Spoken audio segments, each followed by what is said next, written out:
নমস্কার, কেমন আছেন আপনারা সবাই? দেবযানীস রান্নাঘরে আপনাদের স্বাগত জানাই। আজকে বানিয়েছিলাম আপেলের পায়েস কিংবা অ্যাপেল ক্ষীর। যেটাই বলুন না কেন, এটা হয়েছিল কিন্তু অসম্ভব টেস্টি। আর এটা কিন্তু খুব হেলদিও। যারা আপেল খেতে ভালোবাসে না, তাদেরকে দিলেও কিন্তু তারা চেটেপুটে খাবে।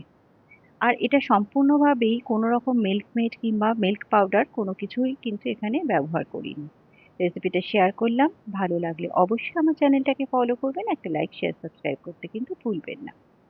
প্রথমে আমি একটা প্যানের মধ্যে আগে দুধটাকে ক্ষীর করে নেব।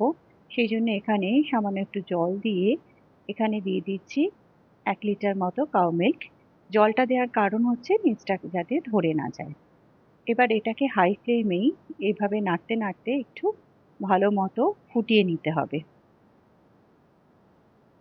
দুধটা ভালো মতো ফুটে গেলে এবার এটাকে ফ্লেমটাকে কমিয়ে দিয়ে এটাকে ক্ষীর করতে দিতে হবে। যতক্ষণে ওটা হচ্ছে আমি এখানে দুটো আপেল নিয়েছি, এটাকে আমি মাঝখান দিয়ে আগে কেটে নিচ্ছি। এটাকে খোসাটাকে ছাড়িয়ে নিতে হবে। এবার এটাকে আমি এভাবে পিলার দিয়ে খোসাটাকে ছাড়িয়ে নিচ্ছি।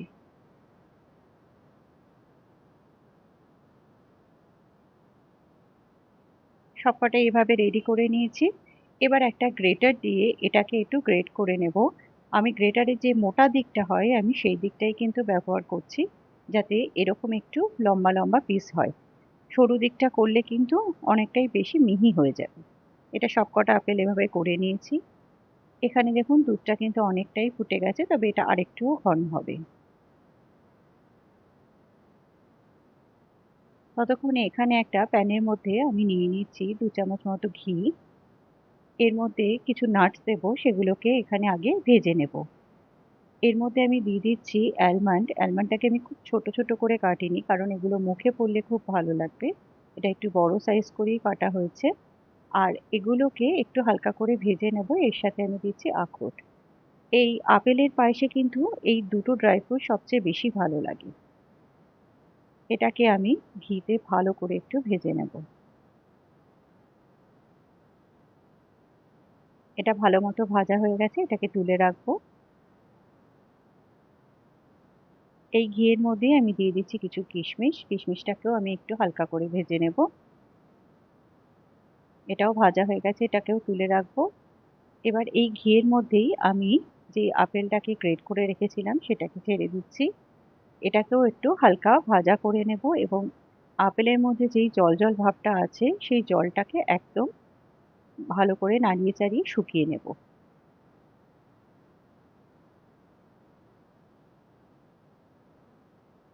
এটা কিন্তু দেখুন একদম শুকিয়ে গেছে, জলটা কিন্তু আর নেই।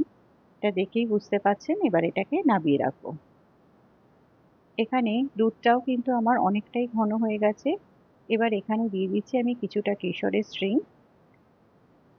এটাকে আবারও আরেকটু ফুটিয়ে নেব।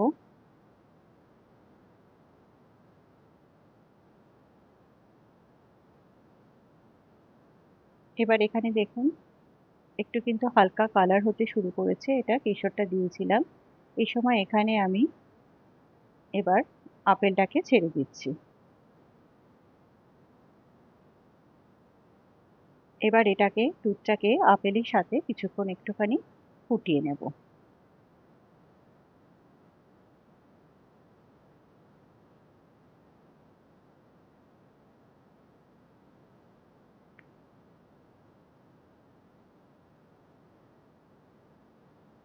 এটাকে ভালো করে নাড়িয়ে মিশিয়ে নিচ্ছি। কিছুক্ষণ ফোটার পর এটা কিন্তু আমি চিনি ব্যবহার করব না, এটাকে আমি মিছরি দিয়ে করব। এরকম ডেলা মিছরি আপনারা যে কোনো দোকানেই পেয়ে যাবেন। আপনারা হয়তো জানেনও বিভিন্ন পায়েসে ব্যবহার করা হয়। এবং এই পায়েসের মধ্যে চিনির থেকেও কিন্তু মিছরি যদি ব্যবহার করা হয় তাহলে থিকনেসটা কিন্তু খুব ভালো আসে। এখানে যতটা মিষ্টি আপনারা মনে করবেন ততটাই মিষ্টি দেবেন। যেহেতু আপেলটাও মিষ্টি, সেই জন্য একটু বুঝেই দেবেন। এখানে আমি দিয়ে দিলাম এলাচ গুঁড়ো আর সামান্য একটু দারচিনির গুঁড়ো। এটাকে দারচিনির গুঁড়োটা এই আপেলের পায়েসে কিন্তু দারুণ ভালো যায়। এবার এখানে নাটসগুলো ছড়িয়ে দিচ্ছি এবং এটাকে আরেকটুখানি ঘন করে নেব। ব্যাস, এটা কিন্তু একদম হয়ে গেছে। এবার এটাকে নামিয়ে নেব। নিন, তৈরি হয়ে গেল। অতি সহজেই কিন্তু এটা তৈরি হয়ে যায়। এবং খেতেও লাগে দুর্দান্ত। অবশ্যই কিন্তু এটা একটু ফ্রিজে রেখে চিলড সার্ভ করবেন, তাহলে কিন্তু এটা খেতে আরো বেশি ভালো লাগবে। আপনাদের টেক্সচারটাও দেখাচ্ছি এটা কতটা সুন্দর এসছে টেক্সচারটা। এটা কিন্তু যত টাইম যাবে তত কিন্তু আরো বেশি এটা ঘন হয়ে যাবে। রেসিপিটা ভালো লাগলে অবশ্যই আমাকে কমেন্টে জানাবেন আপনাদের কেমন লাগলো।